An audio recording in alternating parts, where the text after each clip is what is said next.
نہیں ہے، یہ بچپنا ہے، یہ ناتجربہ کاری ہے اور اس قسم کی مخلوق سے ہمارا واسطہ ہے. تو ہمارے صوبے میں ہمارا ووٹ اور ہمارا مینڈیٹ چوری کیا گیا ہے اور ان کو دیا گیا ہے. اس بات کا نوٹس کیوں نہیں لے رہے وہ لوگ؟ بھائی سیاسی کارکن ہیں، جہاں سے جائیں جا سکتے ہیں، اپنے جلسے میں شرکت کے لیے جا سکتے ہیں، ہمیں اس کے اوپر کوئی اعتراض نہیں ہے. اس کو روکنا، میں نے اس کی آپ کو سامنے مذمت کیا کہ ایسا مناسب نہیں ہے، یہ غیر جمہوری رویے ہیں. لیکن صوبے کو صوبے سے لڑانا، اس قسم کی گفتگو کرنا اس منصب پر فائز ہو کر، میرے خیال میں یہ اس کے شائع نشان نہیں ہے. پارٹی چیئرمین موجود ہے، پارٹی لیڈرز موجود ہیں، سیاسی جس کے پاس کوئی سرکاری منصب نہیں ہے وہ بات کر سکتے ہیں. جب وہ بات کر سکتے ہیں تو سیاسی منصب پر فائز ایسی بات کرنے کی کیا ضرورت ہے؟ سیاسی اختلافات ہو سکتے ہیں، آپ اختلاف رائے کریں مرکز کے ساتھ، اس میں کوئی شک نہیں ہے، لیکن یہ لب و لہجہ یہ سوائے بچپنے کے اور کوئی چیز نہیں. اس چیز سے اختلاف کرتے ہیں کہ پارلیمنٹ عوامی نہیں ہے اور آپ کبھی حکومت سے کچھ اختلافات ہیں، تو کیا آپ اپنے پارٹی کے ذریعے یا اپنے طور پر کچھ اختلافات یا کچھ احتجاج کرنے کی طرف جا رہے ہیں؟ میں تو جا رہا ہوں. تو پورے ملک پہ جلسے کا ہمارے سے بڑے جلسے کس نے کیے ہیں؟ ہمارے سے بڑے مظاہرے کس نے کیے ہیں؟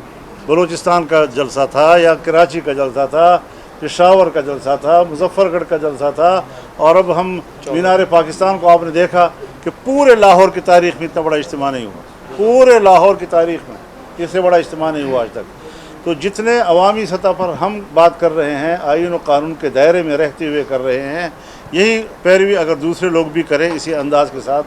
لیکن اگر آپ اسٹیٹ کو دھمکیاں دیں گے اور پھر اس کے بعد جلسے کا اعلان کریں گے، تو میں جمہوری عمل کے حق میں ہوں، اور جمہوری عمل کو روکنا اگر کوئی بھی حکومت کرے، پنجاب کی حکومت کرے، سندھ کی حکومت کرے، میں اس کے خلاف بات کروں گا. لیکن اس قسم کے بیانات کو سپورٹ نہیں کر سکتا جو دو صوبوں کو آپس میں لڑائے یا ایک صوبے کو اسٹیٹ کے ساتھ لڑائے. مولانا صاحب، یہ قانون سازی کے حوالے سے آپ اگر اس کو سپورٹ کریں گے، وہ بھی جس پر آپ ایگری ہو، اس کے بعد کہا جا رہا ہے کہ آپ حکومت کا حصہ بنیں گے. میں نے اسمبلی میں بات کی ہے، اس سے زیادہ ذمہ دار فورم تو اور نہیں ہو سکتا نا، کہ ہم اپوزیشن میں ہیں اور اپوزیشن میں رہیں گے. اس کے بعد پھر اس کو آگے کیا پڑھانا چاہیے؟ مولانا صاحب، وفاقی وزیر خزانہ نے کہا ہے کہ ہم آخری بار IMF کے پاس جا رہے ہیں. کیا واقعی یہ آخری بار جا رہے ہیں IMF کے پاس؟ حضرت، آپ کا اسٹیٹ بینک IMF کے ہاتھ میں ہے، آپ کا بجٹ IMF تیار کر کے دے رہا ہے.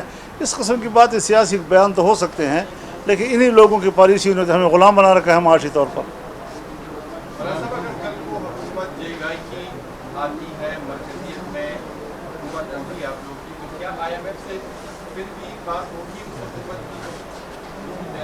میں کل کی بات آج نہیں بتا سکتا کہ کیا ہمیں جو صورتحال، ہر چیز میں آپ کی پالیسیاں میٹر کرتی ہیں. پالیسیاں تدریجی طور پر آپ کو مشکل سے نکالتی ہیں. یہ نہیں کہ آپ کی حکومت آئی تو ایک ہی دن میں تعلیم مفت ہو گئی، اور آپ کی حکومت آئی تو ایک ہی دن میں صحت جو ہے مفت ہو گئی، اور آپ کی حکومت آئی تو ایک ہی دن میں آپ IMF سے. ہر چیز کی ایک پالیسی ہوتی ہے. ہم نے جس طرح اپنے صوبے میں پرائمری سے شروع کیا اور FA FSC تک کتابیں مفت مہیا کے لوگوں کو، ہم نے ایک ضلع سے شروع کیا اور 12 اضلاع میں A لیول کے ہاسپٹل ہم نے بنائے تھے. ہم نے تعلیم میں کتنی ترقی کی اور کہاں تک ہم پہنچے. یہ ساری چیزیں تدریجی طور پر ہوتی ہیں، بشرطے کہ آپ کی پالیسی تو ہو. تو جب ہماری پالیسی IMF کے نجات کی ہوگی تو تدریجی طور پر یقیناً ہم ان سے آزادی حاصل کرنے کی طرف جائیں گے.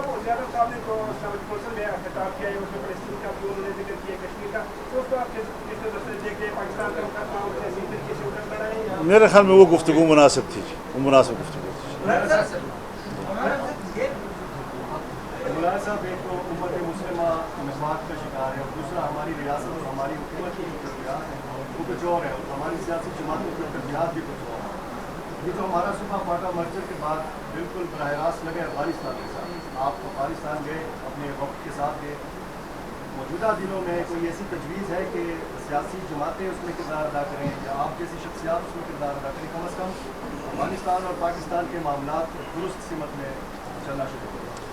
فدا بھائی، میں الیکشن سے پہلے جا چکا ہوں. میں نے 1 ہفتہ وہاں گزارا ہے.